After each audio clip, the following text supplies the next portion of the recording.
శోధన మనకి ఎందుకు అంటే, మన శరీరం పాప స్వభావం కలది.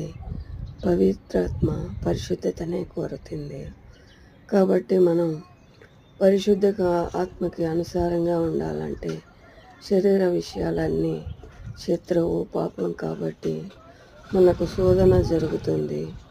ఆ శోధనలో జయించాలి అంటే దేవుడు పవిత్రాత్మ బలంతో, దేవుడు శక్తితో నడవాలి. ప్రార్థనతో మనం మన శక్తిని, మన తెలివిని నమ్మకూడదు. ఎందుకంటే ఇది మన శక్తితో నడిచే పని కాదు కాబట్టి.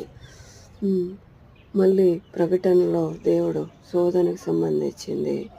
ప్రకటన 2లో నీకు శ్రమ దరిద్రమును నెరుగుదును, అయినను నీవు ధనవంతుడివి. తాము యూదులమని చెప్పుకొనొచ్చు యూదులు కాకయే సైతాను సమాజం వారి వలన నీకు కలుగు శోధన నేనెరుగుదును. నీవు పొందబో శ్రమలకు భయపడ